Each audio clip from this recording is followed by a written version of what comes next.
So I was so grateful for you to share a little bit about your family. They sound like wonderful people. What do you want people to know about Steve? And people won't hear my questions, so if you don't mind telling me how many kids you have and where Steve falls in that, and then tell me a little bit about him. I only have the one. Steve's my only child. And he's just special. He's very kind, loving, concerned with his parents. He's here every day. He checks on us every day. And if I have to go to the doctor, he doesn't want me to drive by myself. I have to go to Jonesboro, so he doesn't want me to drive by myself. He's over here to take me, and his wife she's just as sweet as he is, though. She's just as thoughtful, and my grandkids are too. They're just special people. And it's the hardest thing I've ever had happen to me. It's just devastating. But I know he's safe now. I know he's not hurting, and I know my grandson's safe, and I'm just going to go be with him someday. That's just. But they're special. My grandkids, both loving, good kids, and I think they think I'm special too. So we're just. I just don't know how we're going to make it. I know we have to. I don't know other people have been through this, but when it happens to you, you understand what people are going through, all of these tragedies, and you know, I pray for those people, but I didn't really understand what it was like until this happened to me. But we're going to get through it. I'm there. We're going to be there for our granddaughter and our daughter-in-law, and we're going to get through it together somehow. Tell me about Steve as a father. Steve's father is... Or Steve as a father. Their relationship, you want to know about them? No, if you would describe your son as a father to his own kids. Oh, the father to his kids. Yes, how much he loved them. He loved them so much. He loved both of them, but that little girl has him wrapped around her finger. I mean, he's just, but he was close to Lance too. I mean, they did everything together. He'd take them to, you know, the movies or to the water park or whatever they wanted to do, and Pam was the same way. And they just, very close, very close. They did everything together.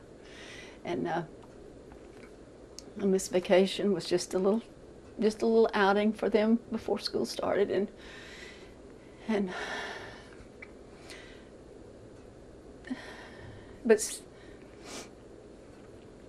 you can tell by looking at their pictures. You can tell they're happy. They were happy. I mean, it was always smiles, and you know, my sister told me, she said, Steve couldn't have lived if he had gotten out, and Lance didn't. She said, he couldn't have lived. He wouldn't have made it. He was just that way, and he just couldn't have. I don't know what would have happened, but I don't think he could have made it. And I want to think that Steve was probably trying to help some other people out. He was trying to get somebody out, or some children or something, because that's just the kind of person he was. He always helped. He was always helping somebody, almost. He was generous almost to a fault. He was just, anybody that came by that needed something, you know, Steve would do it or help any way he could. He was usually the first one at church. He opened up the building, and he did whatever they wanted. He led singing, or he led prayer, or if they had a job to be done, if somebody needed to move, they'd say, "Steve, can you help me move?" And it was, you could depend on him. He was that kind of person. What do you want people to know about Lance? He was 15, to be 15, he was still so loving, just like he was when he was a little boy. He came in this house, he always hugged me, and "Hi, Nana, how are you?" And when he'd leave, it was always hug us, and "I love you." And Steve did the same thing, though. He didn't leave this house without saying, "I love you, Mom. I love you, Dad." And that's the kind of boy he was. And he has lots of friends. And I think they could tell you the same thing, that Lance is special. And he never blamed anybody. When he got a boy tackled him, and they were playing football, and he broke his leg, had a bad break. And he said, but it wasn't his fault. Said, "It was my fault. I brought my football to school. It was my fault." So that's the kind of person he was.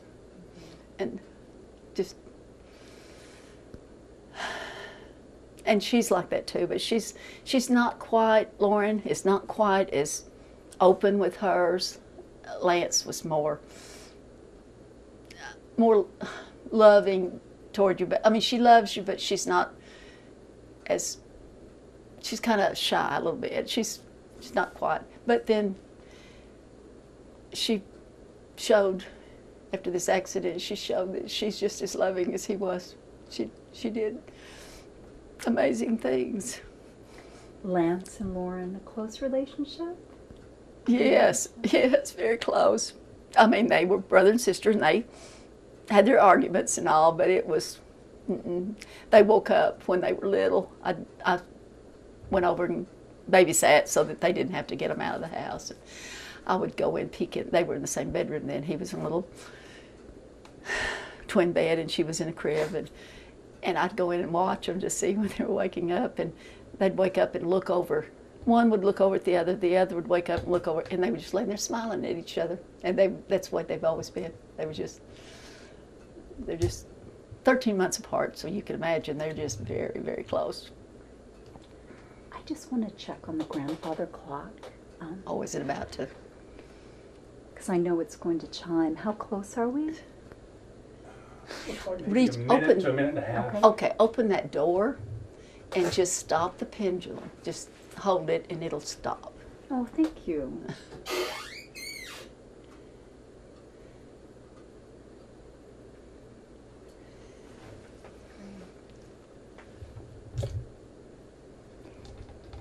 Are we good? We're good. Great. Now, some of this you can cut out, right? Oh, absolutely. So let's talk about the trip. Your daughter-in-law stayed. Can you just give us a little accounting? Pam stayed, and the rest of the family went on the boat. Is that correct? She doesn't swim, and she's not a water person. I mean, she takes the kids, but she doesn't go in, so she didn't want to get on that boat. So he dropped her off at the mall, at the landing, I believe it's called, and he took the kids and went on the duck ride, and the skies were clear, she said, when they started, but of course this came up suddenly, and I think they'd had a report about 30 minutes before, but nobody told anyone, I guess. They didn't get the word. I don't know what happened. It was sudden, but no, she went shopping, and she he was supposed to come back and pick her up at a certain time, and so she waited, and she said, I was kind of wandering around and waiting, and finally she called him, and she said, he said, Pam, it's bad. It's really bad. And she said, I told him I loved him, and he told me he loved me, and I said, tell the kids I love them. And I don't know what happened. I don't know if the lost service or, what happened, but it was, that's the last thing she said, she heard. And then she didn't know anything still until a policeman came and found her. But Loren had come to, she was at the hospital, and she described her mother and told them where she was. And this policeman went and he found her and brought her to the hospital. And so that's when she knew what had happened. And then Loren told me that kids were screaming on the boat and trying to find their parents, screaming for their parents. And she said, I guess it started tilting, the boat did. And she said, I looked over at Bubba, she called him Bubba, and said, I love you, Bubba. He said, I love you too. But she said, I couldn't find my daddy. And then she said the next thing she remembered was trying to get out. And she said, I wasn't strong enough. I couldn't pull myself out. And a man tried to pull her out, but he couldn't. And then she said, and then another man came. And she said, my lungs were burning. And she said, but that man jerked her out. He said, he just jerked me out, and she went to the top. And she said, I felt hair. She said, I thought it was hair on my arm. And she said, I looked down, and it was a child. And she didn't remember whether it was a boy or a girl. She said it was a little child, and she said the child was sinking.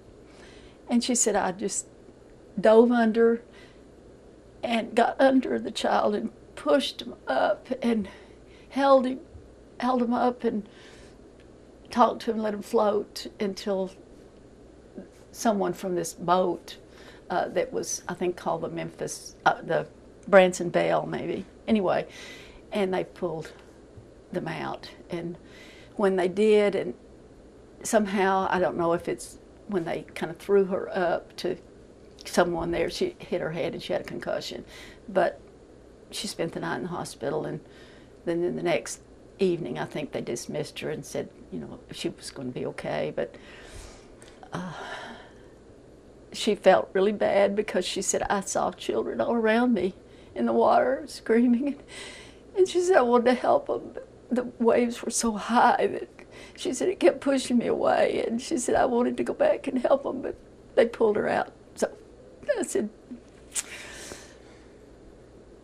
said, Loren, how did you do that? How did you know how did you do it? She said, well, I just thought it was the thing to do. It was the right thing to do. I needed to help that child. And that's kind of the way I want people to remember her. And Lance, too, is they were caring and loving, and they helped other people before they helped themselves even. She was more concerned with that child than she was her own safety, because she's a good swimmer. And she could probably have made it to that boat, maybe. But she stopped and helped that child, so. And I told her, I'm just so proud of you, and you're so brave. And she said, but Nana, I was scared. I said, but you did the right thing. You did what you had to do, even though you were scared. And and I just want everybody to know how well they were treated at Branson. The people there were just wonderful. The police department, the nurses, the doctors, everybody, the people at the hotel where they stayed were just wonderful. They even brought flowers. Even, I think, gifts. He said that the employees all wanted to do something, and the Red Cross, they, I think, put all the families up in a room for 2 or 3 nights. And Loren lost her glasses. She wears glasses, and one of the nurses, I don't know how she knew, but she said, Loren, I understand you lost your glasses. And she said, yes, ma'am. She said, where do you have your eyes checked? Who does this? And Loren told her. The nurse called the doctor, and they sent the prescription, and she came in with a new pair of glasses, and she paid for them. She would not accept any money. And Loren said, she showed them to me, and she said, that it says Ralph Lauren on here. Nana, I don't know what that means. And I said, honey, it means they're expensive. And that nurse didn't have to do that. Another nurse just went out and bought her Chinese because she wouldn't eat. And she said, what do you like? And Lauren says, and how much do I owe you? And she said, you don't owe me anything. And one of the doctors, or maybe more than one, I don't know, they had Build-A-Bears for all the children. She had a Build-A-Bear she brought home. Another nurse, Steve had the keys in his pocket, and of course they didn't have any way to get the car. And a nurse said, my father owns the Ford dealership here, and if we have your permission, he'll come and get this car. He took it, and they made a new key fob and brought it back to the hospital. And she said, and don't try to pay me. Don't try to pay us. We won't accept it. And I said, those people were just the kindest, best people. And I just appreciate them so much. I just can't thank them enough for what they did for my family.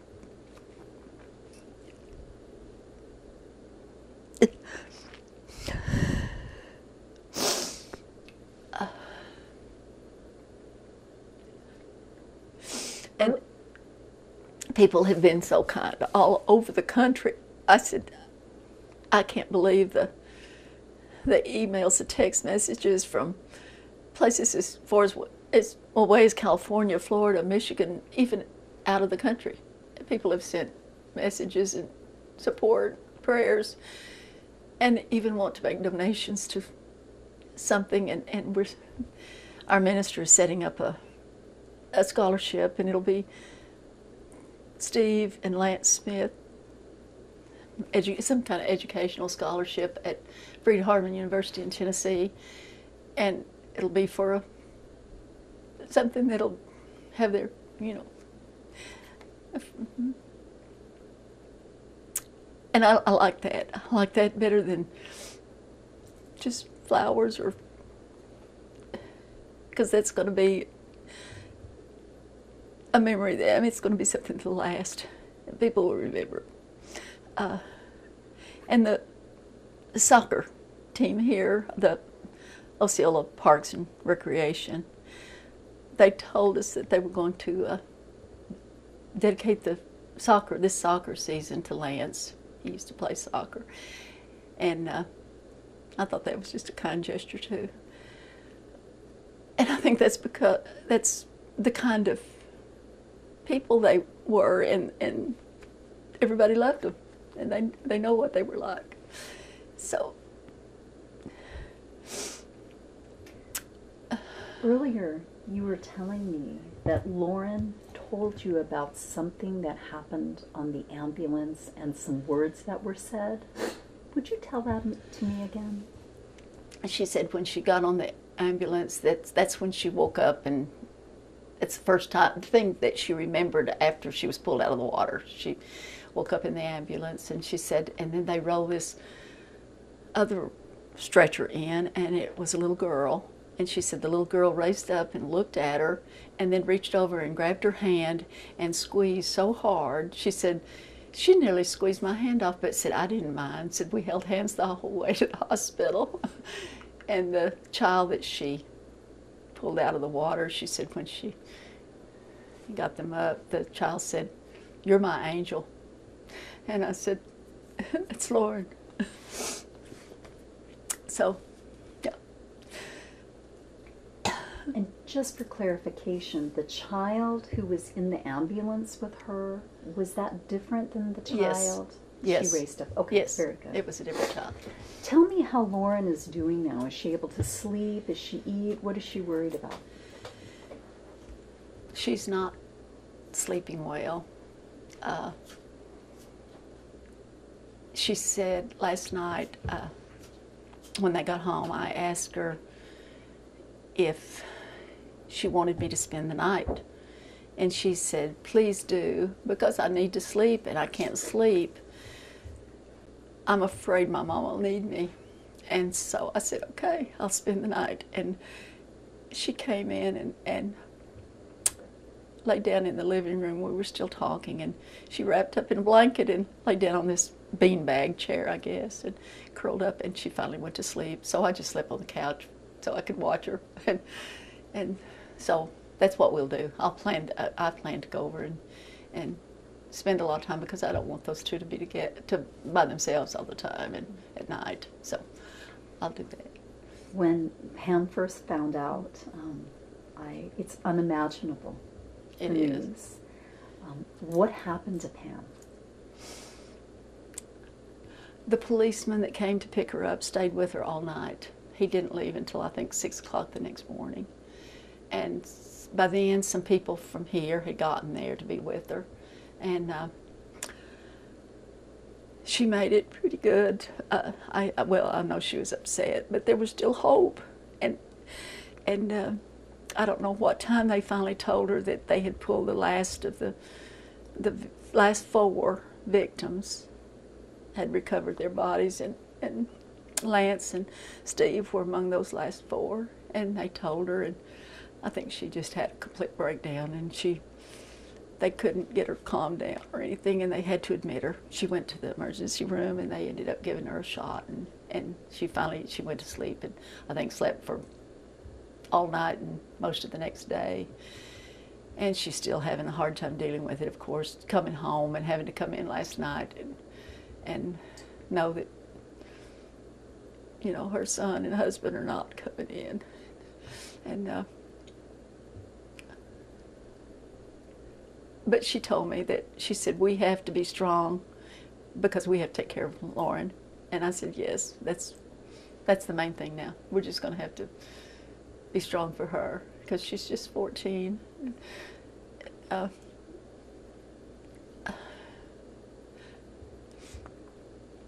did you find out what had happened? Would you tell me where you were? And I was at their house because they have a dog, and so I was staying over there. And during the night, and I don't know what time it was, might have been 1:30 or so, I heard the dog bark, and then I heard the doorbell. Went to the door, and it was our minister and another couple from church who came over to tell me, and I knew it was bad, because why would they come to the house at that time of night? And they told me, and we came to my house and told my husband, and they left and went straight to Branson then to be with her. And my husband just could not accept it. He kept asking me questions. They had told him all of this, but he just couldn't accept it. He just kept saying, who was it? Who was it? But that's how I found out. It was probably 1:30 or so in the morning. And then it was all day that next day that, it was toward the evening before we found out, that they had recovered them. And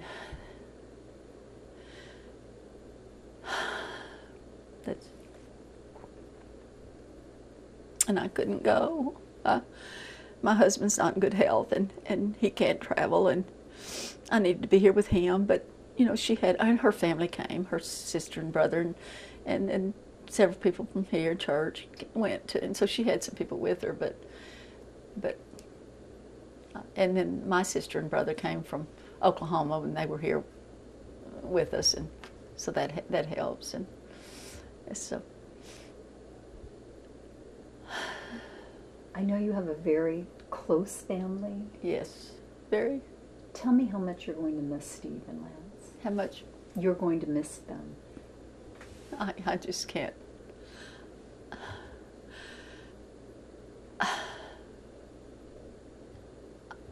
I can't imagine what it's going to be like. Like I said, my son was here every day, 2 or 3, 4 times a day.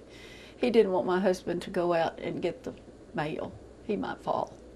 He came over here to make sure the mail was in. He came over to check the house at night. He would come over and make sure the door was locked, because he didn't, it was every day. And I don't know how we'll deal with that. I just don't know.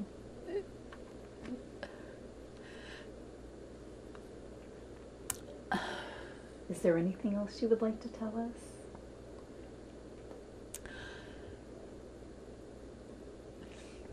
Just tell your family every day you love them. Don't put off, because you never know. You never know. I never thought this would happen to us. And so every day, give your kids a hug. Tell them you love them. Just.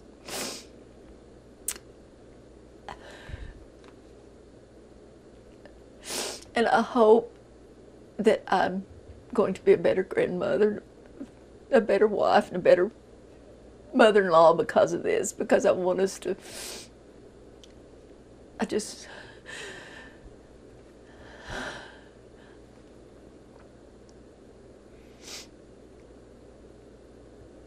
and I just want to live so that someday we'll all be together again, and I know that. I know that we will.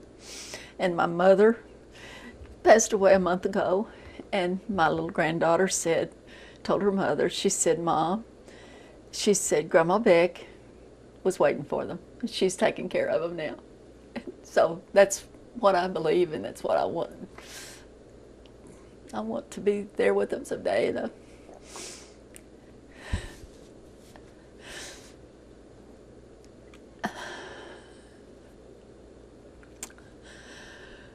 Thank you.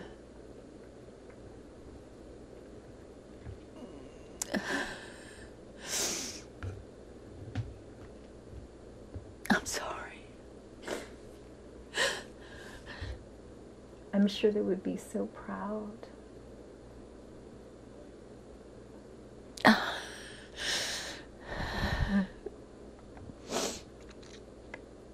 You just want to wake up and let this is a nightmare. It's not, it didn't really happen.